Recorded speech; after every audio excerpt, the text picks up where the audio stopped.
जय श्री कृष्णा। राधे राधे। आज अपने सुनेंगे एकादशी व्रत के पारण की कथा। राजा अम्बरीश बहुत ही धर्मपरायण थे। वे श्री हरि विष्णु के परम भक्त थे। हमेशा एकादशी का व्रत करते और द्वादशी में व्रत का पारण किया करते थे। एक समय की बात है कि राजा अम्बरीश ने एकादशी का व्रत रखा था और द्वादशी के दिन ब्राह्मणों को भोजन करवाकर बाद में स्वयं एकादशी व्रत का पारण करने जा रहे थे कि इतने में वहां पर ऋषि दुर्वासा आ पहुंचे। तो उन्हें महल में आया देखकर राजा अम्बरीश बहुत ही खुश हुए और सोचने लगे कि पहले ऋषि दुर्वासा को भोजन करवाऊंगा और फिर व्रत का पारण करूंगा। तो उन्होंने दुर्वासा को प्रणाम करके कहा कि महाराज पहले आप भोजन कर ले। तो ऋषि दुर्वासा ने कहा कि मैं तो नदी में स्नान करके और जल तर्पण करके आता हूँ और उसके बाद में ही भोजन करूंगा। तुम मेरे आने का इंतजार करना। यह कहकर ऋषि दुर्वासा नदी में स्नान करने के लिए चले गए। वहां पर स्नान करने के बाद में ध्यान करने के लिए बैठ गए। काफी समय बीत गया। राजा अम्बरीश ऋषि दुर्वासा का इंतजार कर रहे थे। इधर द्वादशी तिथि खत्म होने को थी। तो ब्राह्मणों ने कहा कि हे राजन, आप ऐसा करो कि जल पीकर व्रत का पारण कर लो। ऐसा करने से आपका व्रत भी पूरा हो जाएगा और भोजन का दोष भी नहीं लगेगा। एकादशी का व्रत करते हैं तो हमें द्वादशी रहते उसका पारण अवश्य करना चाहिए। तो इस तरह ब्राह्मणों के समझाने पर राजा ने जल पीना शुरू किया। वो जल पी ही रहे थे कि इतने में ऋषि दुर्वासा लौट आए। तो दुर्वासा ऋषि ने देखा कि मुझे भोजन करवाए बिना राजा अम्बरीश खुद भोजन करके जल पी रहे हैं। तो वो क्रोधित हो गए और मंत्र शक्ति से एक कृत्य राक्षसी को प्रकट करके राजा को नाश करने का आदेश दे दिया। राजा ने हाथ जोड़कर माफी मांगी, लेकिन ऋषि दुर्वासा पर राजा की बात का कोई असर नहीं हुआ। जैसे ही वह कृत्या राजा की ओर बढ़ी तो राजा ने हरि नाम स्मरण करना शुरू कर दिया। तो अपने निर्दोष भक्त पर संकट आया देखकर सुदर्शन चक्र प्रकट हो गया, क्योंकि उस चक्कर को भगवान श्री हरि विष्णु ने स्वयं राजा अम्बरीश की रक्षा के लिए नियुक्त किया था। क्योंकि भगवान श्री हरि विष्णु अम्बरीश के व्रत और श्रद्धा भक्ति से बहुत ही प्रसन्न थे। तो उस सुदर्शन चक्र ने राक्षसी का वध कर दिया और दुर्वासा की ओर दौड़ पड़ा। सुदर्शन चक्र को अपनी ओर आता हुआ देखकर ऋषि दुर्वासा घबराकर भागने लगे, मगर वह चक्कर उनके पीछे लग गया। अब दुर्वासा ऋषि कहीं भी छिपते तो चक्कर उनका पीछा करता। ब्रह्मलोक, शिवलोक, हर जगह दुर्वासा दौड़ते रहे, लेकिन कोई उनकी रक्षा नहीं कर रहा था। हार कर वो विष्णु जी के पास पहुंचे तो वहां भी चक्कर उनका पीछा कर रहा था। तो दुर्वासा ऋषि ने हाथ जोड़कर विष्णु जी से कहा कि आप अपने इस चक्कर को रोको और मेरे प्राण बचाओ।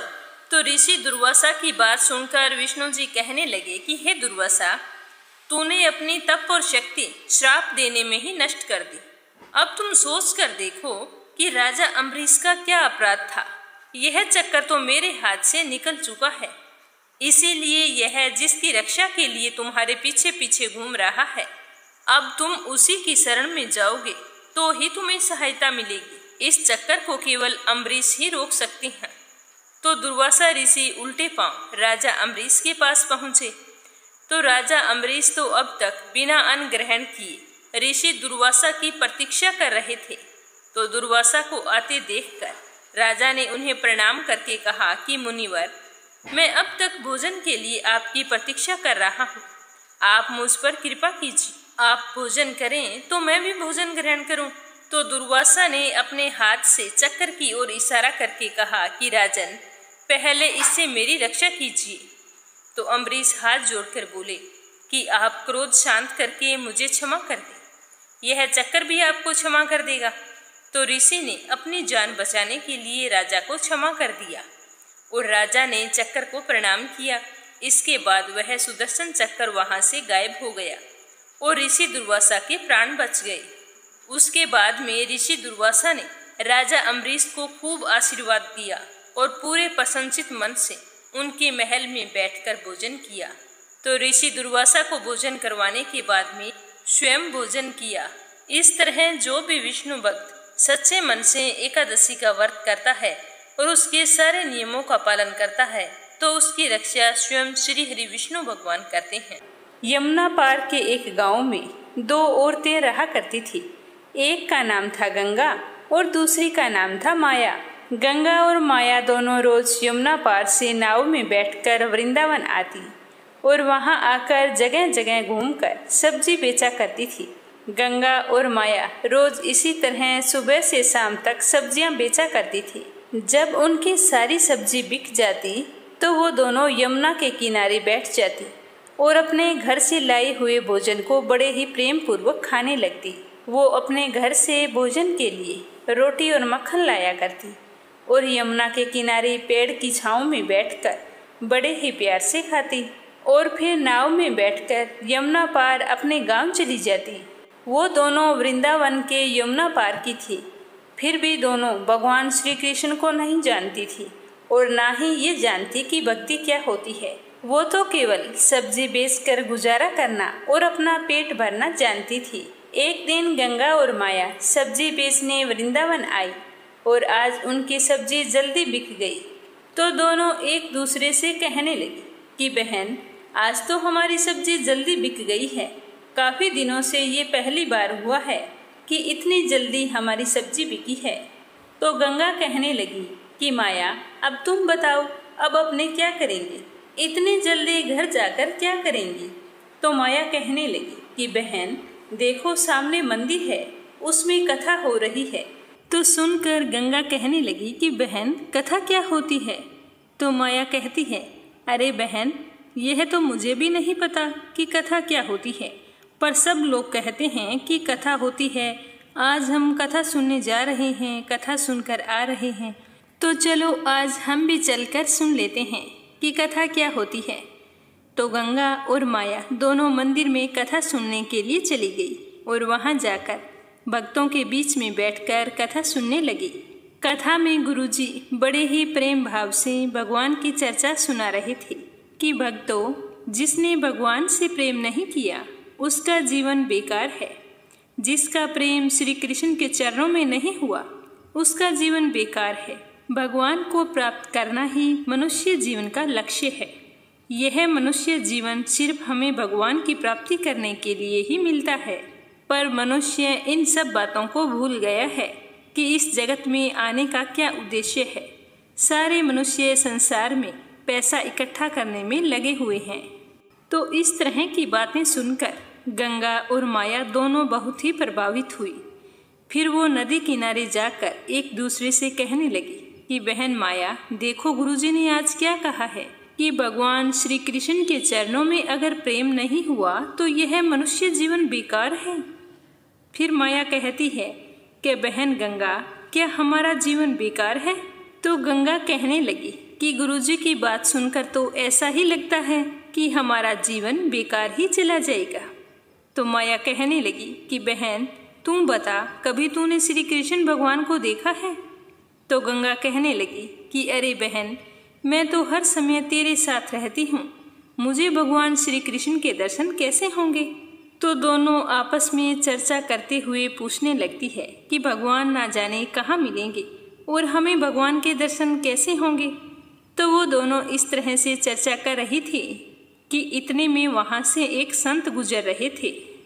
तो गंगा साधु को देखकर बोली कि बहन, मुझे लगता है कि भगवान साधु संतों के पास जरूर होते होंगे, तो चलो इनके पास से भगवान को लेकर आते हैं। तो वह साधु अपना झोला और सामान यमुना किनारे रखकर स्नान करने लगे। तो गंगा और माया दोनों यमुना किनारे गई और चुपके से साधु का झोला उठाकर आने लगी। तो झोला उठाकर दोनों ने झोले के अंदर देखा तो उन्हें एक डब्बा दिखाई दिया। जैसे ही उन्होंने डब्बा खोला तो उसके अंदर लड्डू गोपाल जी बैठे थे। लड्डू गोपाल को देखकर गंगा कहने लगी कि बहन माया, भगवान मिल गए हैं। ये देखो, भगवान तो यहाँ पर डिब्बे में बैठे हैं। भगवान लड्डू गोपाल को देखकर माया रोने लगी। फिर गंगा बोली कि अरे बहन माया, तू रो क्यों रही है? अब तो हमें भगवान मिल गए हैं। तो वो कहती है कि हे भगवान, आपको बाबा जी ने इतने समय से डिब्बे में बंद करके रखा है। अरे देखो तो सही, भगवान का एक पाँव तो टेढ़ा हो गया है। मुझे तो लगता है कि यह बाबा भगवान को डराता धमकाता है। प्रभु, अभी तो बाबा यहाँ नहीं है, वो तो स्नान कर रहे हैं। आप थोड़ी देर के लिए पाँव सही कर लीजिए। पर भगवान ने अपना पाँव सीधा नहीं किया तो गंगा कहने लगी कि भगवान तो अपना पाँव सीधा नहीं कर रहे हैं।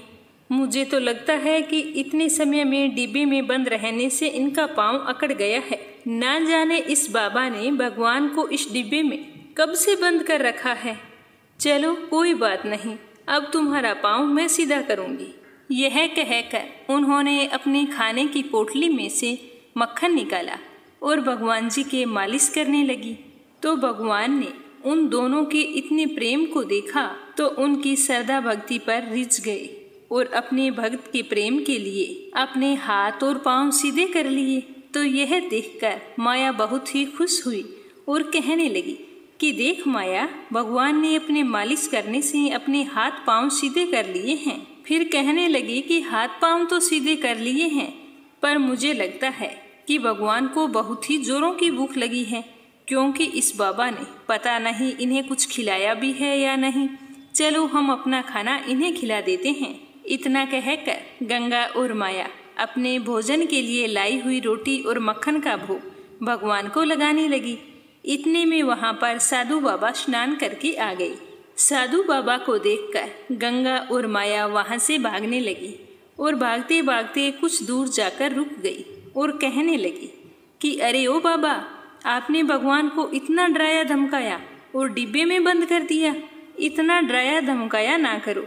तुमने तो डरा धमका कर एक डिब्बे में बंद कर दिया तो वो डिब्बे में बैठे तो पाँव टेढ़ा करके बैठ गए और उनका पाँव तो टेढ़ा ही रह गया। आज हम ना देखती तो पता नहीं क्या होता। देखो, हमने उनका पाँव सीधा कर दिया है, अब तुम उन्हें फिर से टेढ़ा मत कर देना।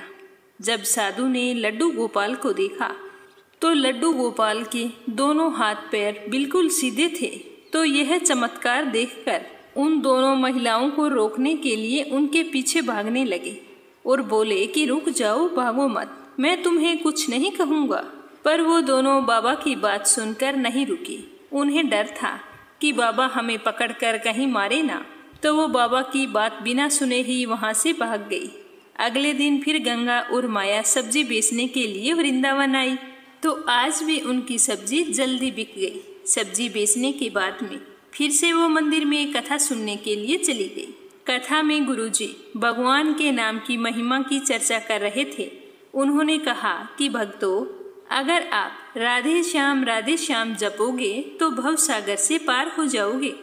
इसीलिए भगवान के नाम को हमेशा जपते रहना चाहिए। तो कथा सुनकर दोनों अपने घर के लिए जाने लगी। तो माया कहने लगी कि बहन गंगा, तुमने सुना कि गुरुजी ने क्या कहा है कि राधे श्याम जपोगे तो भव सागर से भी पार हो जाओगे। अगर राधे श्याम नाम लेने से हम भव सागर पार कर सकते हैं तो यमुना भी पार कर सकते हैं। तो गंगा कहने लगी कि हाँ बहन, हम रोज इस पार से उस पार आते जाते हैं। हमारा रोजाना 1 रुपया नाव का किराया लगता है, तो जो भी कमाते हैं वो तो खर्च हो जाता है। पर अब से हम भी राधे श्याम जपेंगी और बिना पैसा खर्च किए ही यमुना पार कर जाएंगी। तो गंगा और माया ने गुरु के कहे अनुसार राधे श्याम जपना शुरू कर दिया और जपते जपते यमुना जी की ओर चलने लगी। वहां पहुंचकर यमुना जी के पानी के ऊपर चलने लगी। दोनों राधे श्याम जपती रही और पानी के ऊपर चलती रही। तो इस तरह दोनों ने यमुना को पानी के ऊपर चलकर ही पार कर लिया। तो इस तरह देखकर दोनों बहुत ही खुश हुई। गंगा और माया का श्री कृष्ण के प्रति प्रेम और विश्वास और भी दृढ़ हो गया। अब वे दोनों कृष्ण जी की भक्ति करने लगी। एक दिन गंगा ने कहा कि बहन माया, हमने गुरुजी के कहने पर कृष्ण जी की भक्ति पाई है और गुरुजी के कहने पर ही हमने नाम जपते हुए यमुना को पैदल पार किया है।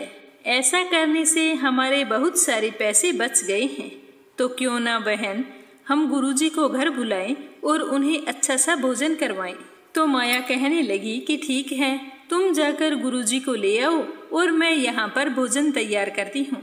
तो तो गंगा गुरुजी को लाने के लिए मंदिर में चली गई। वहां जाकर बोली कि गुरुजी, हम चाहते हैं कि आप अपने चरण हमारी कुटिया में रखो। हम आपको भोजन करवाकर कुछ दान दक्षिणा देना चाहते हैं। तो गंगा की बात सुनकर गुरुजी ने कहा कि ठीक है बेटा, मैं तुम्हारे साथ तुम्हारी कुटिया में चलने के लिए तैयार हूँ। तो गंगा गुरुजी को लेकर मंदिर से आने लगी। गुरुजी को लेकर यमुना तट पर आई तो गुरुजी ने देखा कि वहाँ पर कोई नाव नहीं थी। तो वो सोचने लगी कि यहाँ पर तो कोई नाव नहीं है और यह मुझे पार कैसे लेकर जाएगी। तब गुरुजी ने गंगा से पूछा कि बेटी, तुम मुझे यमुना पार कैसे लेकर जाओगी? यहाँ पर तो कोई नाव दिखाई नहीं दे रही है। तो गंगा कहने लगी कि गुरुजी, आपने ही तो हमसे सबसे बड़ी नौका प्रदान की है। तो गंगा सोचने लगी कि जिस तरह हम राधे श्याम बोलकर यमुना पार कर लेते हैं, उसी प्रकार गुरुजी भी राधे श्याम का जाप करके यमुना पार करते होंगे। तो गंगा ने तो राधे श्याम बोला और यमुना में चलने लगी। थोड़ी दूर जाकर गंगा ने पलट कर देखा तो गुरुजी तो जमुना के किनारे खड़े थे।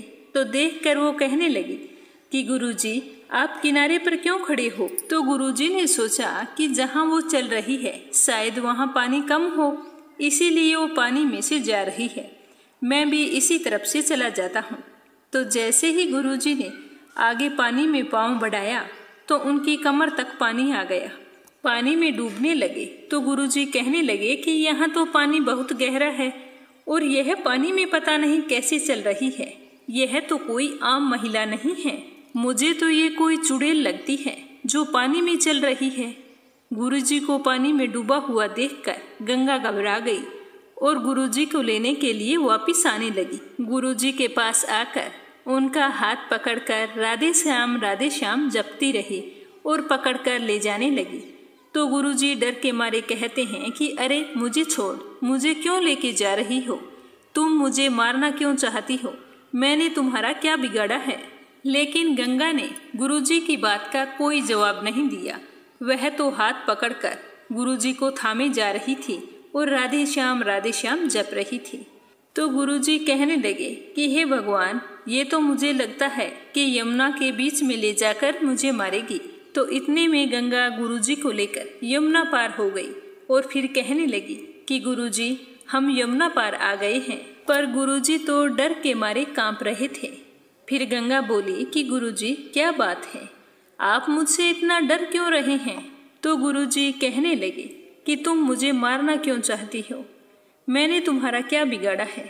तुम हो कौन, चुड़ैल हो या भूतनी हो? तो गुरुजी की बात सुनकर गंगा कहने लगी कि गुरुजी, ना तो मैं कोई चुड़ैल हूँ और ना ही मैं कोई भूतनी हूँ, मैं तो आपकी शिष्य हूँ। तो उसकी बात सुनकर गुरुजी कहते हैं कि हे भगवान, मैंने कब इन भूत चुड़ैलों को शिष्य बनाया था? तो गंगा कहने लगी कि गुरुजी, आप ये क्या कह रहे हैं? आपने ही तो कथा में हमें बताया था कि राधे श्याम जपोगे तो भव सागर से पार हो जाओगे। तो हमने सोचा कि राधे श्याम जपने से भव सागर से पार हो जाते हैं तो यमुना जी से भी पार हो जाएंगे। अब तो हम रोजाना राधे श्याम जपते हैं और यमुना जी को पार कर लेते हैं। अब हमें कोई नाव की जरूरत नहीं होती। तो गंगा की बात सुनकर गुरुजी तो हैरान रह गए और गंगा से कहने लगे कि हे बेटी, तुमने अपने गुरु के वचनों और प्रभु पर इतना दृढ़ विश्वास रखा कि इसके बल पर तुमने यमुना के पानी पर चलकर यमुना को पार कर लिया। बेटी, तुम महान हो और महान है तुम्हारा प्रभु के प्रति प्रेम और विश्वास। अब अगली कहानी सुनेंगे तुलसी माता की। तुलसी माता की जय हो।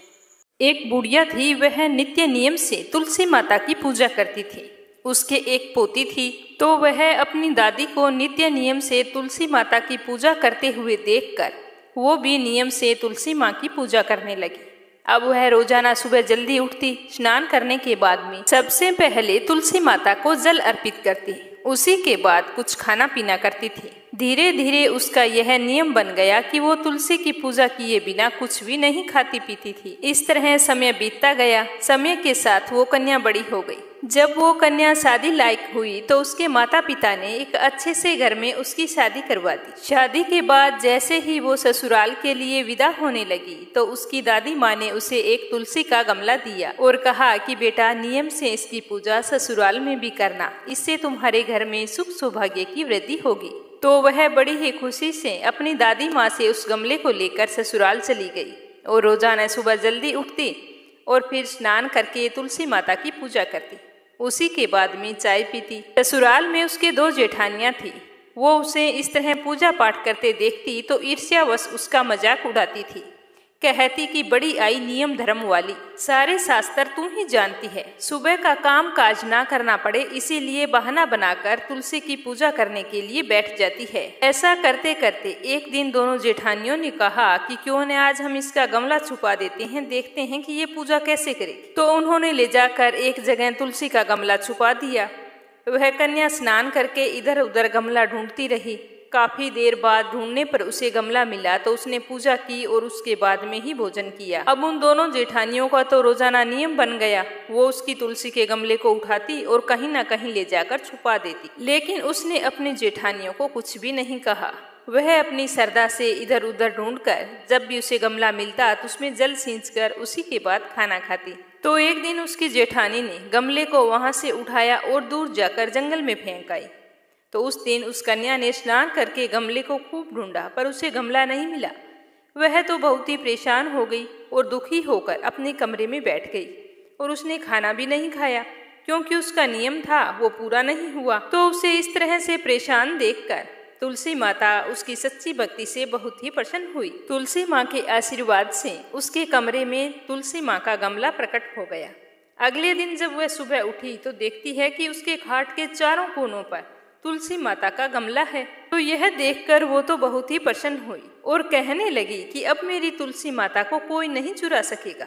पूजन करने के लिए मुझे अब कहीं बाहर नहीं जाना पड़ेगा और कोई भी मेरी तुलसी माता को फेंक भी नहीं सकेगा। तो वो जल्दी से स्नान करने के लिए गई और स्नान करके तुलसी माता की पूजा की और पूजा करने के बाद में जैसे ही रसोई घर में वो खाना खाने के लिए गई तो उसे भोजन करता हुआ देखकर उसकी दोनों जेठानियां उसका मजाक उड़ाने लगी और कहने लगी कि लो, देवरानी का नियम धर्म पूरा हो गया। और उसके पास आकर बोली कि तुलसी जी की पूजा कर ली क्या देवरानी जी? तो वह बोली कि हाँ कर ली। तो उसकी जेठानी बोली कि क्यों झूठ बोल रही है, सही सही बोलना कि भूख बर्दाश्त नहीं होती, खाना खाना है तो यूं ही खा ले, पूजा करने का बहाना क्यों बना रही है। तो उसने कहा कि जेठानी जी मैंने पूजा कर ली है। तो उसकी जेठानी बोली कि गमला तो हमने फेंक दिया, तूने पूजा कहाँ से की? आप मेरे कमरे में जाकर देख सकती हैं, मैंने पूजा कर ली। तो अपनी देवरानी की इस तरह बात सुनकर दोनों जेठानियां भागकर उसके कमरे में गई। तो वहां जाकर आश्चर्यचकित हो गई, देखा कि तुलसी माता का बड़ा सारा पौधा वहां पर खड़ा है। तो ये देखकर उसकी जेठानियां बहुत ही शर्मिंदा हुई और बोली कि देवरानी तेरी भक्ति सच्ची है, हमने तुम्हें यूं ही परेशान किया, हमें माफ कर दो। उसी दिन से तीनों देवरानी जेठानी सुबह जल्दी उठकर स्नान करती और उसके बाद में तुलसी माता की पूजा अर्चना करके उसके बाद में घर का कोई अन्य काम करती। ऐसा करने से उनके घर में सुख सौभाग्य का वास हुआ, अन्न और धन के भंडार भर गए और 10वें महीने उन तीनों देवरानियों जेठानियों को सुंदर पुत्र की प्राप्ति हुई। हे तुलसी माता, जैसी कृपा आपने उन पर की वैसी हम पर भी करना। अपनी राधे राधे।